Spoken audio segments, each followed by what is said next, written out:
Assalamualaikum warahmatullahi wabarakatuh. Alhamdulillahi rabbil alamin alladzi arsala rasulahu bil huda wa dinil haqq liyudhhirahu 'alad dini kullihi wa kafa billahi syahida. Asyhadu an la ilaha illallah wahdahu la syarikalah wa asyhadu anna Muhammadan 'abduhu wa rasuluh la nabiyya ba'da. Allahumma shalli ala Muhammad wa ala alihi washabbihi ajma'in. Amma ba'd. Bapak Ibu, sidang jamaah maghrib Masjid Raya Nur Al-Ashkar, Surandakan Trenggalek yang berbahagia. Alhamdulillah kita bersyukur kepada Allah. Hari ini setelah kita bekerja, hari ini kita setelah beraktivitas untuk mencari bekal hidup di dunia yang fana ini, alhamdulillah setelah kita capek, tapi capek itu tidak membuat kita tidak datang ke masjid. Ini juga cukup berat lagi, ditambah lagi kondisi kita hujan. Hujan begini enak-enaknya memang di rumah santai, layah-layah, ngopi, makan pisang goreng. Santai itu enaknya. Tapi alhamdulillah panjenengan semuanya yang rawuh yang hadir di sini, insya Allah ini menunjukkan iman dan takwa kita semuanya kepada Allah.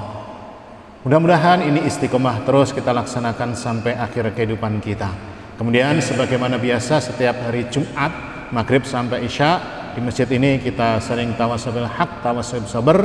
Seperti biasa bahwasanya kita ngaji tentang bab tauhid, bab akidah.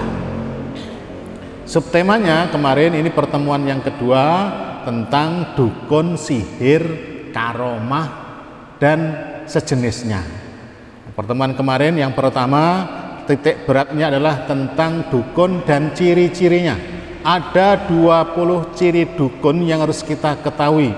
Kalau itu berkumpul semuanya pada satu orang, itu 2000% itu dukun. Kalau cuma 1-2 itu nggih juga dukun. Dalam arti dukun yang bekerja sama dengan setan, dukun yang bekerja sama dengan iblis tentunya. Hukumnya haram. Jangan terjebak oleh penampilan. Jangan terjebak oleh nama besar, jangan terjebak dengan gelarnya. Meskipun di depan ada gelarnya 7 atau berapa, di belakang ada 7 juga, tapi kalau cirinya itu ada satu saja, berarti dia bekerja dengan setan, itu kita yang haram mendatanginya. Pertemuan kemarin pertama begitu. Kemudian yang pertemuan hari ini kita lanjutkan tentang ancaman bagi orang yang mendatangi, percaya, konsultasi, membenarkan kepada orang-orang yang mempunyai ciri 20 tersebut. Jadi, yang kita sebut dengan nama dukun atau bahasa sininya wong pinter, paranormal, dongke, apa boleh? Wis pokoknya yang begitu-gitu luar biasa nih. Jadi ancaman bagi yang percaya ngoten niku. Satu, kita lihat dalilnya ada dalam Sunan Ibnu Majah, Sunan Abu Dawud, Sunan Ad-Darimi, Sunan At-Tirmizi. An Abi Hurairah qol, dari Abu Hurairah berkata, qala Rasulullah sallallahu alaihi wasallam, telah bersabda Rasulullah sallallahu alaihi wasallam, man ataha idun, barang siapa yang mendatangi istrinya ketika lagi haid.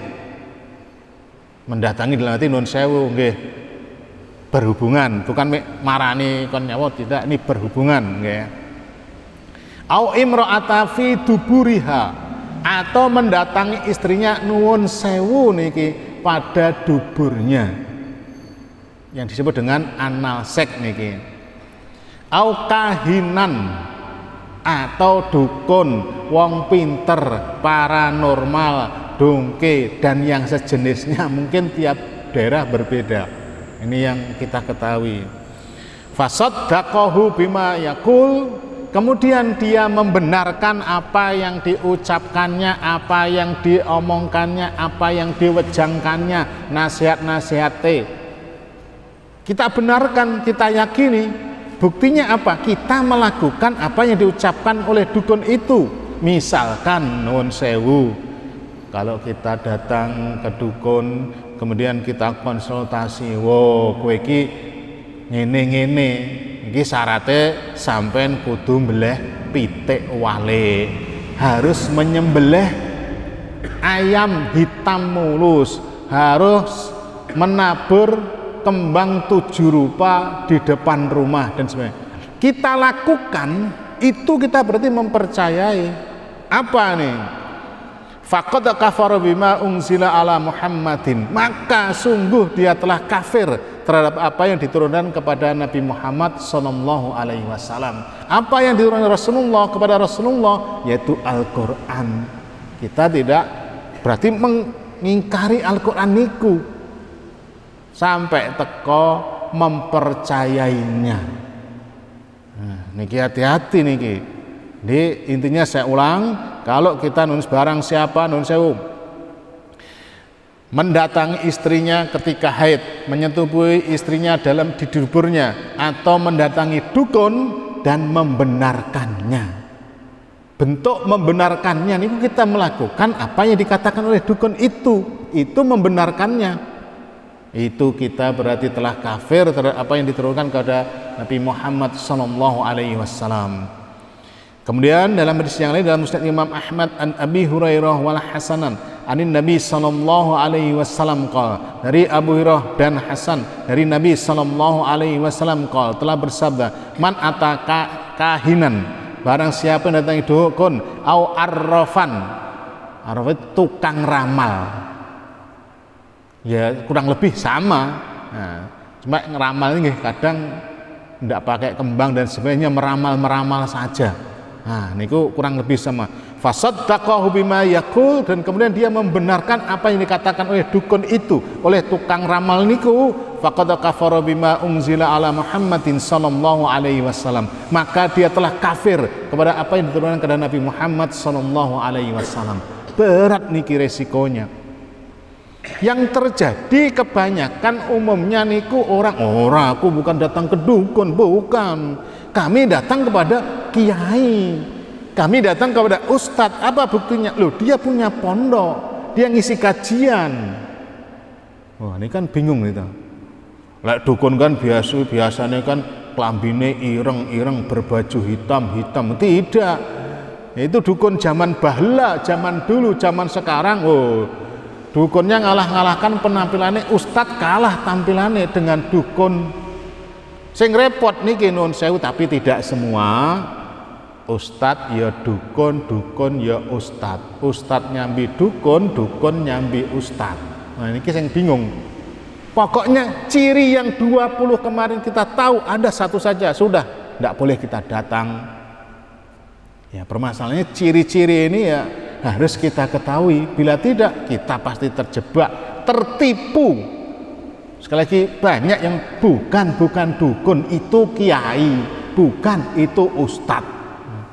Habis begitu kita tidak ngaji tentang cirinya ini, mesti kejebak. Yang kedua, orang yang mendatangi dukun maka sholatnya tidak diterima selama 40 hari. Ini ada dalam Musnad Imam Ahmad an Safiyah an ba'din aswajin Nabi sallallahu alaihi wasallam anin Nabi sallallahu alaihi wasallam qol. Ini dari Safiyah. Safiyah ini salah satu dari istri Nabi sallallahu alaihi wasallam, bahwasanya dari Nabi SAW beliau bersabda, man ata arrafan, barang siapa yang mendatangi, nekani, konsultasi, minta nasihat kepada arrafan niku tukang ramal jenis dukun niku, fasaddaqahu bima yaqul, dan membenarkan apa yang dikatakannya, dikatakan oleh dukun tukang ramal tadi, lam yuqbal lahu salatan arba'ina yauman, maka salatnya selama 40 hari ora ditompo. Artinya kita salat tapi nol, nilainya nol besar di hadapan Allah. Niku mek teko tok niki, mendatangi, teko, konsultasi dan sebagainya. Jadi hati-hati, salatnya lek penuh penak lek ngono rasa salat Pak. Malah dosa. Nah, jadi hati-hati sekali, jangan sampai kita terjebak. Berikutnya, Ini dijelaskan dalam Musnad Imam Al-Bazzar dari Imran bin Husain radhiyallahu an bahwasanya Rasulullah SAW bersabda, tidak termasuk dari umatku. Rasulullah tidak mengakui saya panjenengan sebagai umatnya, meskipun kita bersolawat setiap hari sampai memerengen, kita bersolawat setiap hari sampai klenger, tapi tidak diakui. Rasul tidak ngakui, tidak termasuk dari umatku. Siapa? Yaitu orang yang meramal dan minta diramal. Meramal berarti ini siapa nih? Dukunnya, tukang ramalnya, dongkenya. Kalau tidak bertobat dia tetap begitu sampai mati, tidak diakui. Dan yang minta diramal berarti sinten? Orang yang datang, yang berkonsultasi itu orang yang melakukan praktek perdukunan dan minta bantuan dukun. Nah, jadi tukang ramal itu dukun, mungkin kurang lebih sama saja. Nah, dukunnya itu tidak diakui umat Rasulullah. Dan yang minta bantuan dukun, ini hati-hati nih, menyihir atau minta disihirkan, berarti penyihir dan yang disihir minta sihir. Barang siapa mendatangi dukun, tukang ramal, tukang sihir dan sebagainya, lalu mempercayai apa yang dikatakannya, maka ia benar-benar telah kafir terhadap apa yang diturunkan kepada Nabi Muhammad sallallahu alaihi wasallam. Niki ancaman-ancaman yang sangat berat bagi kita orang yang beriman kalau paham.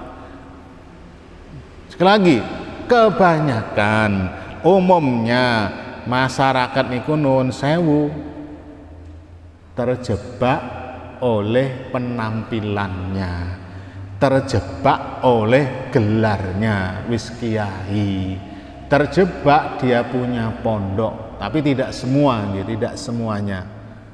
Nah, jadi yang mudah-mudahan ya kita doakan kita semuanya yang ngaji, terutama ngaji akidah ngeten iki, selamat tidak pripun. Kalau dulu kita ngoten, bagaimana kalau dulu kita pernah mendatangi, pernah melakukan nun sewu minta bantuan macam-macam, ya bertobat.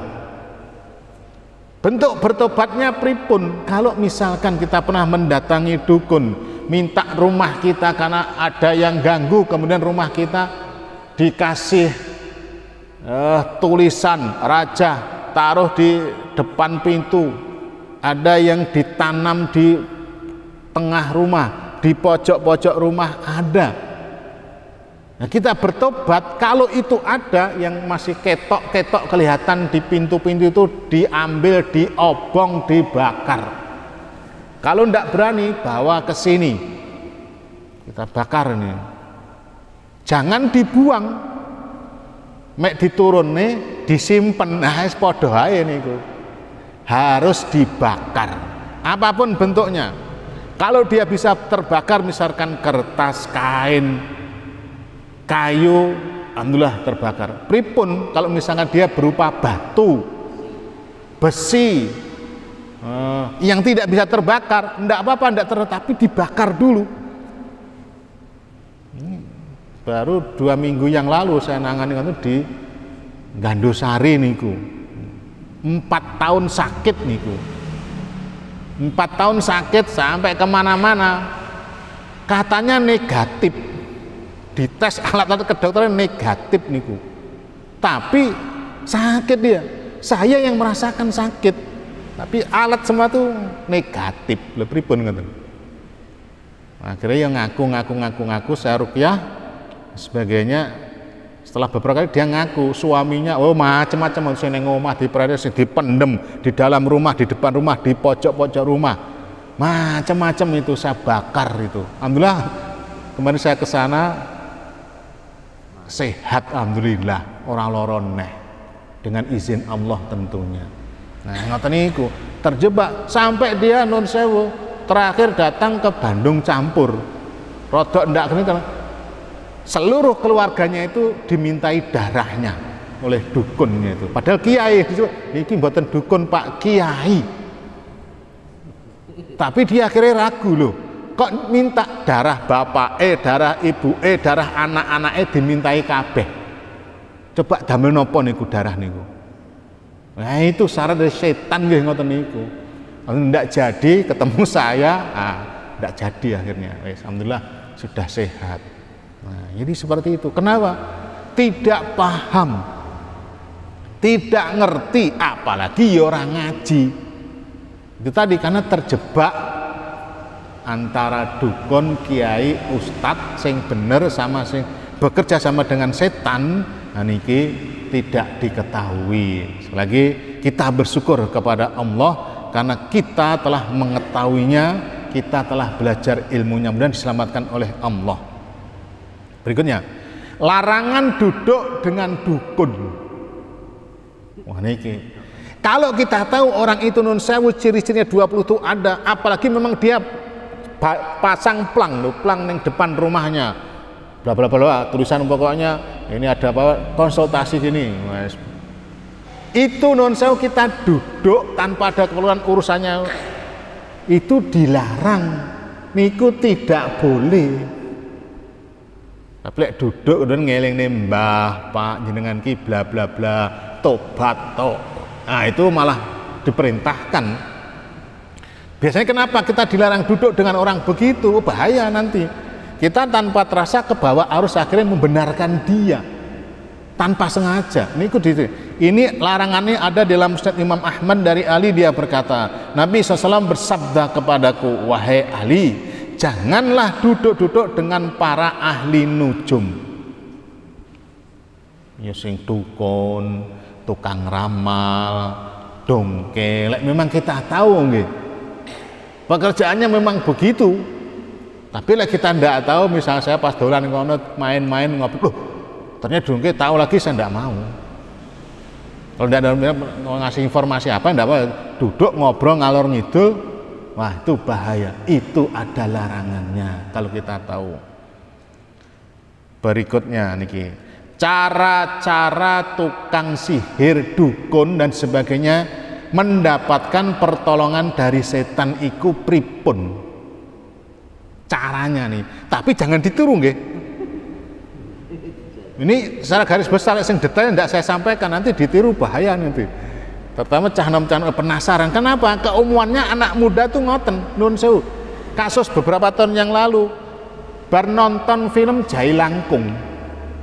Ini kan Jai Langkung ngetren niku. Nah, niki bocah-bocah sekolah melu-melu nang omah nggae kayu sret ngono, dikai bathok, tumpurung kelapa, dikai baju. Mantranya kan yang ngerti, Jalangkung datang tidak diundang, pulang tidak diantar, begitu. Nun sewu, ini banyak yang kesurupan. Sanangan masuk nih sekolah-sekolah tuh masuk kayak klenger, hampir satu sekolah itu kok masal itu kesurupan. Ya klenger niku, gurune klenger, sing itu ya klenger. Karena ditelusuri salah satu sebabnya main-main ngoten niku. Lho ndak main-main, setan itu sudah ganggu kok itu dijak main-main. Wah, si damu niki bahaya niki.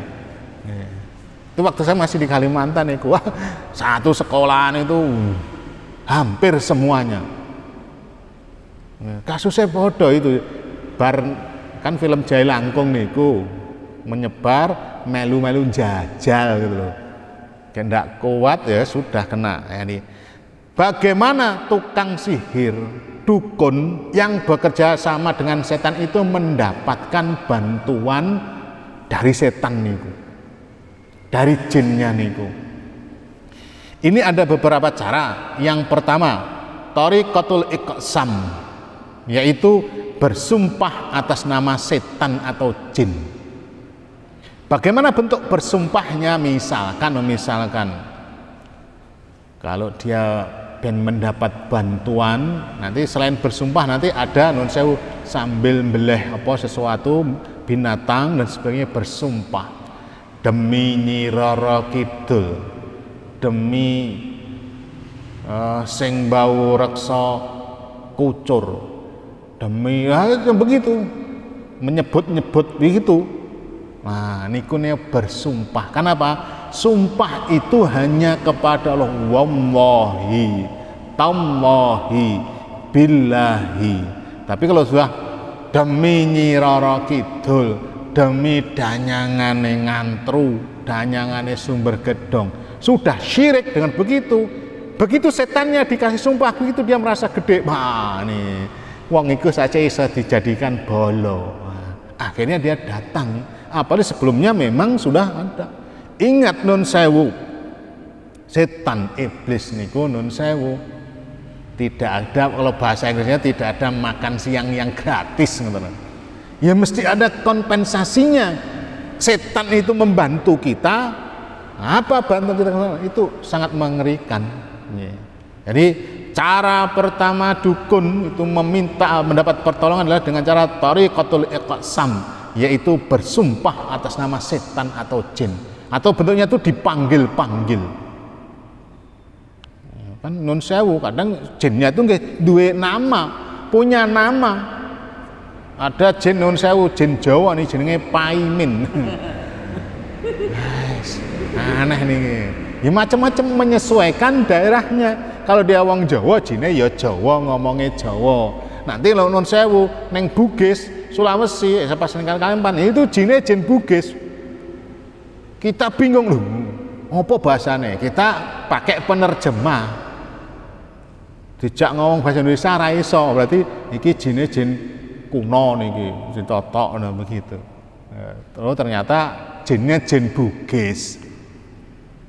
Macam-macam menyesuaikan itu. Berikutnya yang kedua, cara setan itu dukun, tukang sihir mendapat bantuan setan. Yang kedua, tariqatul dzabhi, yaitu memotong hewan sembelihan. Ingat kemarin cirinya dukun adalah meminta syarat binatang tertentu. Kalau sing konsultasi tidak bisa memenuhi, paketnya wis disiapkan oleh dukune beres. Tinggal setor apa bayar sekian juta wis diurus. Ternyata nggih bisnis juga ujung-ujungnya, duit juga. Pripun ya memang urip ning donya niku perlu duit ya begitu akhirnya ujung-ujung kan ngoten. Jadi memotong binatang sembelihan. Nah, ini banyak. Memotong bisa jadi dia dipotong, disembelih, kadang ya dipangan, dimakan, tapi disembelih dulu. Sembelihnya ini kadang nyebut si setannya itu. Hati-hati niku. Atau bisa setelah disembelih darahnya niku dikucurkan, disiramkan di tempat-tempat danyangan, atau kepalanya dilarung di bagong kan dilarung niku, atau dilempar, atau digantungkan dan sebagainya. Atau kalau dia nun sewu punya penyakit, misalkan nun sewu ini kasusnya penyakit jantung. Ini tetangga saya begitu. Waktu di Kalimantan, dia anaknya cilik, anaknya masih mungkin 7 tahun atau 8 tahun gitu. Pokoknya kena jantung nih Gus. Diobati macam-macam tidak sembuh, dia denger. Dia orang Jawa denger ternyata di Jawa Timur, udah saya sebut ini bahaya nanti. Di Jawa Timur ada kiai punya pondok yang bisa mengobati dengan cara ditransfer ke binatangnya kambing. Nah, setelah pulang saya tanya, dia cerita, ya itu katanya itu. Dia syaratnya untuk suruh beli kambing, udah disiapkan, ini surah usah bayar sekian. Nah, kemudian setelah dimantra-mantra, anaknya ini memang begitu habis dari itu nyaman katanya, enggak sakit. Nah, setelah begitu kambingnya ini disembelih. Setelah disembelih ya dibolengi dan sebagainya, dilihatkan loh, di paru-parunya, di jantungnya kambing dilihat gosong.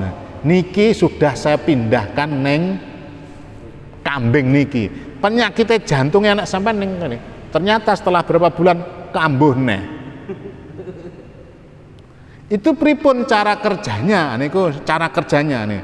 Ketika orang itu datang ke dukun dan sebagainya, kan mau ditransfer, maka ada setan yang satu nun sewu masuk ke dalam si pasien ini tadi, kemudian dia nun sewu memegang atau bahasa nyekeli aliran darah atau yang sakit itu ditahan.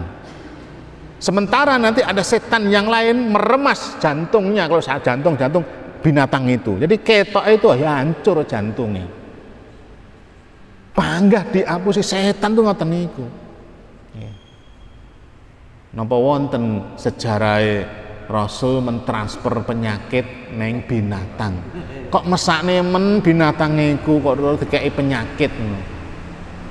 Padahal kita tidak boleh mendolimi binatang, tidak boleh menyiksa binatang. Lek binatang itu dikei sakit, nyiksa napa mboten niku? Menyiksa, tidak boleh. Itu cara kerjanya begitu. Jadi thariqat dzabhi yaitu memotong hewan sembelihan. Itu ciri dukun niku jelas niku. Jadi kalau minta macam-macam binatang, nah, kadang yang sing gandusari pasien saya itu kon beleh dewi. Setelah dibelah sak darah-darah sak pitik hitamnya itu dipendem. Itu setelah dibongkar sudah berapa tahun ngoten ya, tinggal tulang-tulangnya sak tanah-tanah yang saya bakar niku. Yang ketiga, caranya cara dukun meminta bantuan pertolongan adalah thariqatus sufliyah, yaitu melakukan penistaan, penghinaan, pelecehan terhadap Al-Qur'an. Al-Qur'an, kitab suci kita itu dilecehkan. Pripun bentuk melecehkannya? Tidak saya sebutkan di mana terjadi niki nun sewu. Ada seorang yang terkenal wis alim lah begitu.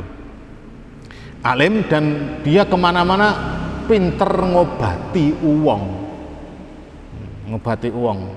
Nah, dan dia nun sewu juga kiai punya pondok lah begitu. Nah, di antara rumahnya niku ada satu ruangan yang tidak boleh siapapun datang ke situ, selalu terkunci 24 jam kecuali sang ini tadi. Bla terus wis terkenal, ndak ada yang menduga. Begitu meninggal dunia, enek sing beling santrine nakal dan sebagainya dibuka. Apa di dalamnya itu? Ternyata itu adalah WC dan di plesetnya kiri kanannya niku niki Al-Qur'an. Dia beol niku dengan menginjak Al-Qur'an. Itu semakin dahsyat penghinaan kepada Al-Qur'an, maka semakin kuat, semakin banyak setan membantu orang itu. Itu udah kafir orang seperti itu. Pelecehan terhadap Al-Qur'an. Wah, kok dilungguhi kek ning WC iki pripun niku. Tapi kan tidak ada menduga niku. Parah ngoten niku. Jadi hati-hati nun sewu.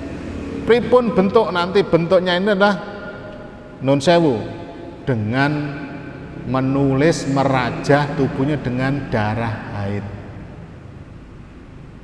Darah haid juga ditulis nih ngoten ya, tulisannya nggih Arab. Bla bla bla.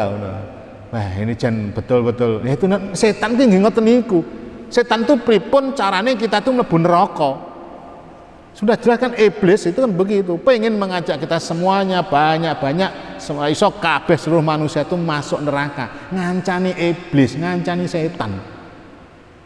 Kita kok gelem Mas begitu. Nah, yang begini semakin seorang itu menghinakan kepada Al-Qur'an, semakin dia itu pengabdian setannya itu semakin murni itu, tulus ikhlas begitu. Luar biasa nih. Berikutnya, thariqatun najasah, yaitu menulis ayat Al-Qur'an dengan barang najis, dengan darah haid. Hati-hati nih, Al-Qur'an apik ditulis tapi dengan sing umum darah haid. Hari kan kotor itu tidak boleh, tapi dipakai nulis Al-Qur'an nggih untuk merajah. Berat nih. Berikutnya, thariqatul tangkis, yaitu menulis ayat Al-Qur'an dengan sungsang. Pripun sungsang niku? Misalkan Bismillahirrahmanirrahim. Bismillahirrahim. Diwolak-walik ngoten, urutane iki dimulek. Kalau dia satu surat Al-Ikhlas, kul huwallah lam yalid di susunane iki diolak-alik ngoten, disungsang. Jadi tidak seperti urutan bacaannya itu diolak-alik, kok dilipat, digantung dan sebagainya. Atau neng di ngombe di gelas atau piring ditulis digrujuk air diublek-ublek, atau neng kertas ditulis diobong. Kan jadi kayak kopi bubuk kan. Nah, niku kon ngombe macam-macam. Ada kita punya pasien iku nun sewu nguntal gotri niku lho. Jadi itu jadi ilmu kebal.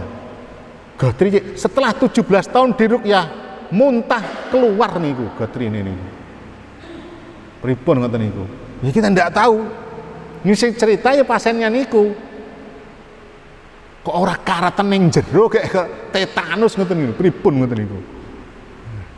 Subhanallah, memang setan niku wajan. Iso carane. Apalagi kita tidak beriman, akidah tidak kuat, jebol niku. Banyak kasus-kasus yang aneh-aneh niku. Nah, jadi semuanya itu dari setan. Jadi menulis ayat Al-Qur'an dengan sungsang nggih ngoten niku. Ya Al-Qur'an aja nih, tapi nggih dibolak-alik urutannya niku dibolak-balik itu sungsang niku. Berikutnya Thariqatut Tanjim, yaitu menyembah bintang matahari.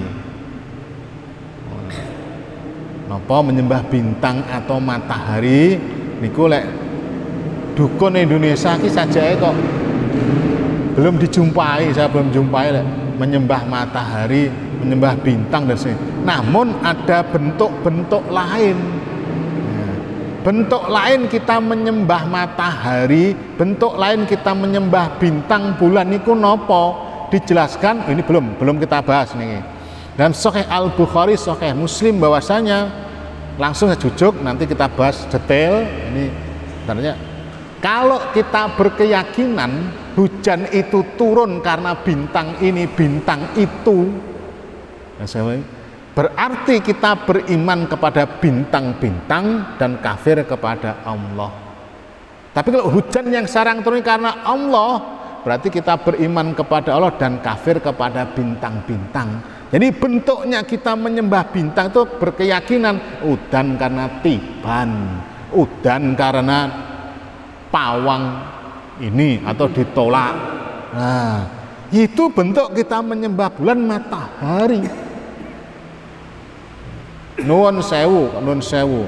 Kalau kita melihat film, biasanya setan itu lek kena matahari kan terbakar, wedi. Napa ngoten? Mboten. Dracula, setan pokoknya kalau dia kena sinar matahari wedi, terbakar. Atau setan tuh metune hanya malam.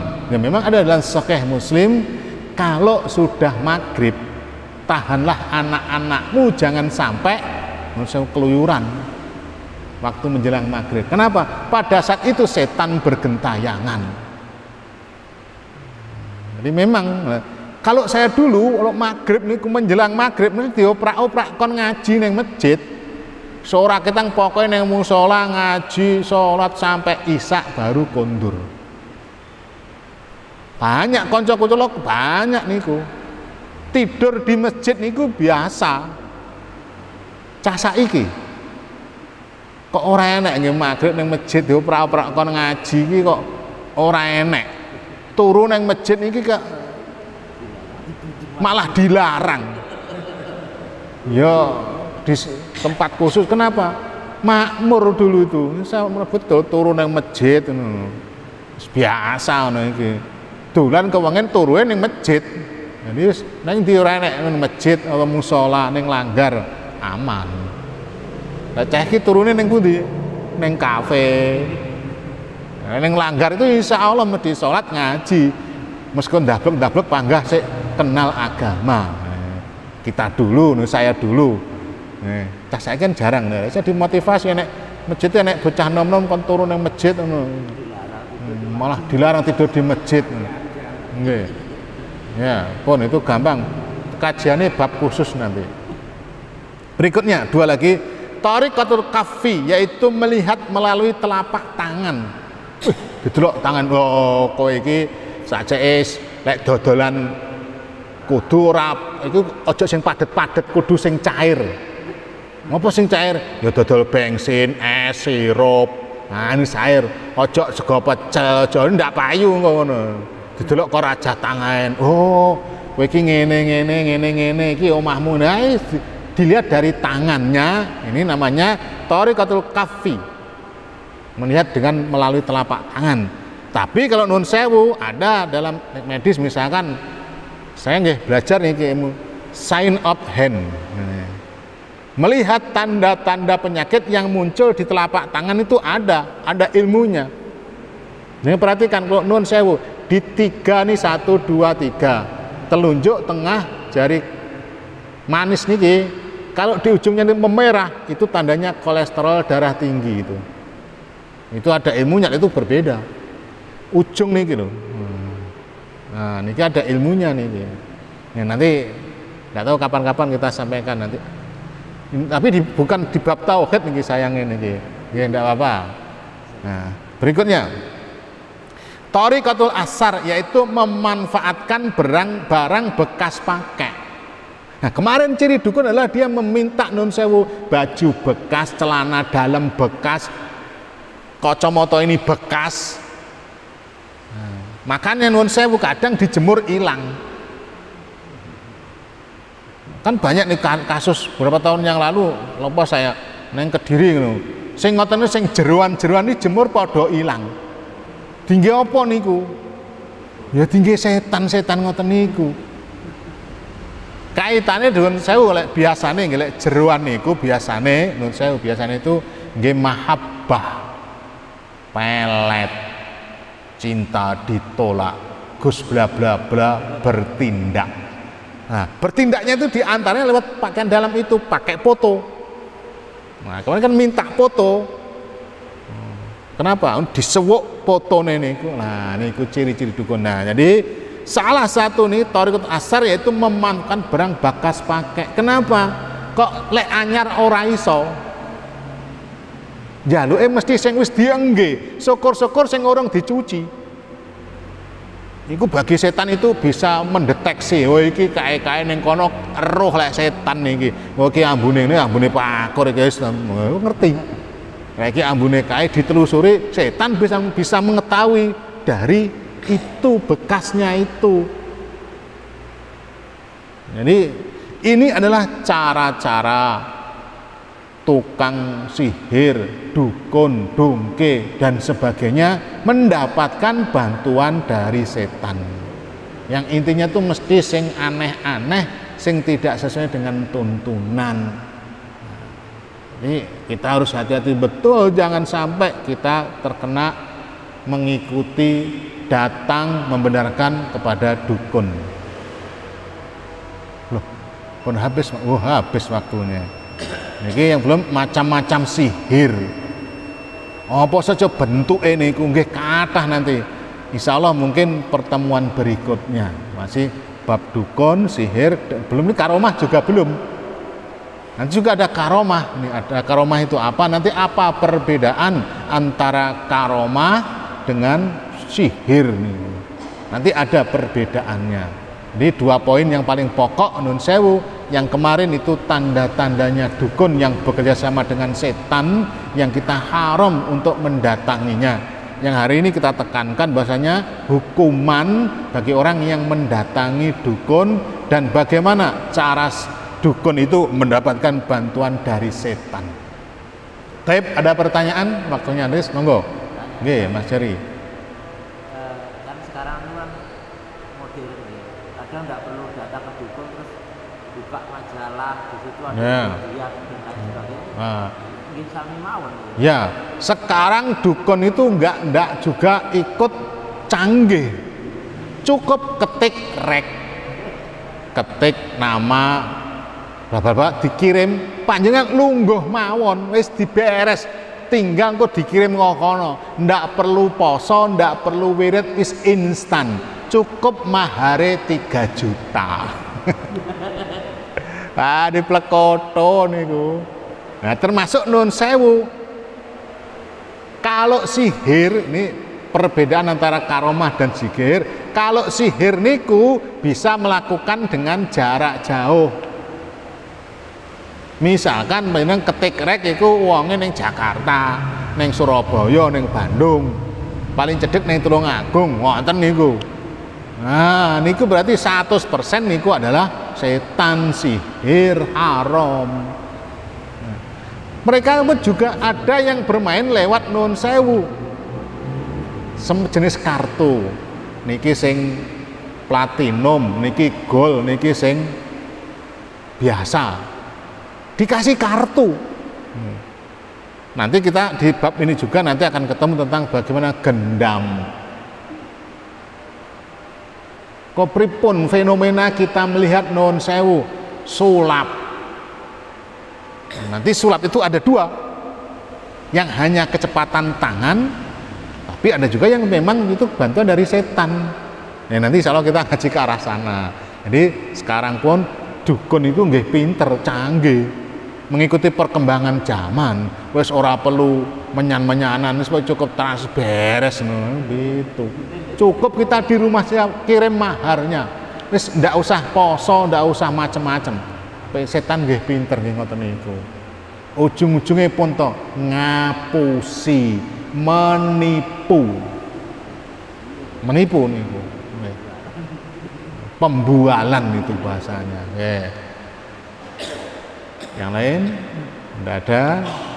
Mudah-mudahan sekali bermanfaat. Sekali lagi jangan sampai kita terperdaya, terjebak dengan penampilan, dengan gelar, dengan ya duwe pondok atau ndak, atau panggilane lek Gus ngono ki wah wis mesti dahsyat. Tidak semua. Tapi ya, pokoknya cirinya itu ada, berarti dia berkolaborasi dengan jin. Insyaallah kita lanjutkan Jumat depan bab macam-macam sihir, karomah dan sebagainya, masih mungkin 2 kali 3 kali pertemuan lagi. Demikian kurang lebihnya mohon maaf, mudah-mudahan bermanfaat. Alhamdulillahirabbil alamin. Subhanakallahumma wa bihamdika asyhadu an la ilaha illa anta astaghfiruka wa atubu ilaik. Assalamualaikum warahmatullahi wabarakatuh.